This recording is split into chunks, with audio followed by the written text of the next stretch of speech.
Assalamualaikum warahmatullahi wabarakatuh.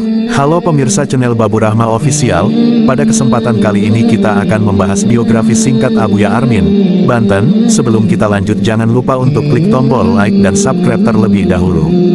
Abuya Armin lahir kurang lebih tahun 1880 di Desa Kadujami, Menes, Pandeglang, Banten. Ayahnya bernama Haji Mohtohir berasal dari desa yang sama, sementara ibunya bernama Hajah Siti Sofia berasal dari Ciomas, Kabupaten Serang, Banten. Ibunya wafat sewaktu Kiai Armin berumur 5 tahun dan dimakamkan di desa tersebut, sementara ayahnya hijrah ke Lampung, dan menjadi ulama terkenal di sana dengan panggilan Haji Rembang, wafat di daerah tersebut dan dimakamkan di desa Cimanuk, Kedondong, Lampung. Nama Kiai Haji Muhammad Hasan Armin semula bernama Muhammad Armin. Berganti nama yaitu ketika beliau berguru pada ulama besar di Mekah yang bernama Kiai Haji Hasan yang berasal dari Lengkong, Banten. Gurunya terkesan dengan keistimewaan, kecerdasan, kepatuhan, dan hormat pada gurunya serta akhlaknya yang begitu luar biasa. Pada satu saat, Muhammad Armin dipanggil gurunya dengan mengatakan, "Min, mulai hari ini namaku menyatu dengan namamu, bukan di belakangnya tetapi di depannya, sehingga namamu menjadi Hasan Armin." Setelah itu semua santri dikumpulkan dan diadakan upacara resmi, Muhammad Armin diabadikan namanya menjadi Muhammad Hasan Armin. Pada tahun 1915 beliau menuntut ilmu ke Timur Tengah. Negara-negara yang pernah disinggahi antara lain Saudi Arabia, Mesir, Palestina, Syria, Lebanon, Yordania, Turki, Kuwait, Qatar, Bahrain, dan Irak. Setelah 17 tahun menimba ilmu di negeri orang, pada tahun 1932 beliau pulang ke Indonesia, mendirikan pesantren dan menetap di Cibuntu.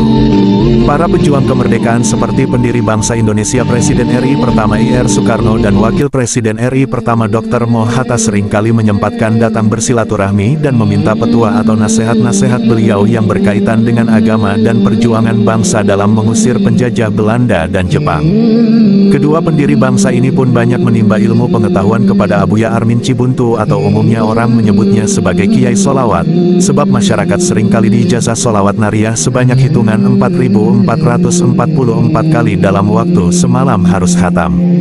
Ada suatu cerita ketika masa kemerdekaan di tahun 1954, di malam hari rombongan Presiden RI I.R. Soekarno bermaksud berkunjung ke rumah beliau.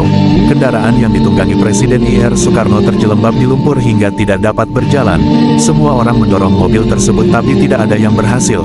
Tiba-tiba entah dari mana datangnya Abuya Mama Armin datang dan menghampiri mobil sedang tunggangan Presiden I.R. Soekarno dan menusukkan sebuah lidik kecil panjang ke tengah ban yang terperosok ke lumpur, dan ajaibnya mobil dengan lancar berjalan keluar dari lumpurnya.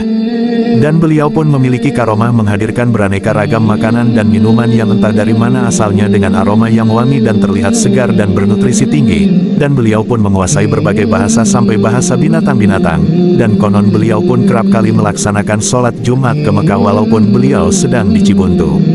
Abuya Mama Armin ialah ulama yang mumpuni ilmunya dan sekaligus beliau mursyid tarekat Qadiriyah wa Naqsabandiyah dari sanad silsilah Syekh Muhammad Asnawi Caringin dan KH Agung Asnawi. Selain menunjuk khalifah kepada putranya Kiai Haji Kasim, juga menunjuk santri beliau Abuya Mama Armin Cibuntu, Pandeglang, dan di Cilegon yakni Kiai Abdul Latif bin Ali dari pesantren Cibeber yang kemudian dilanjutkan oleh Kiai Muhaimin.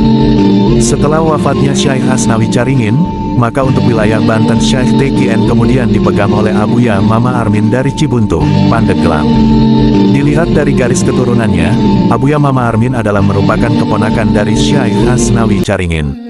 KH Hasan Amin, Abuya Mama Armin, wafat pada tahun 1409 Hijriah bertepatan pada tahun 1988 Masehi.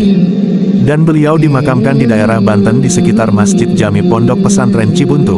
Bahkan sampai sekarang makamnya banyak dikunjungi para peziarah dengan tujuan tabarukan. Demikian biografi singkat Abuya Armin, semoga bermanfaat.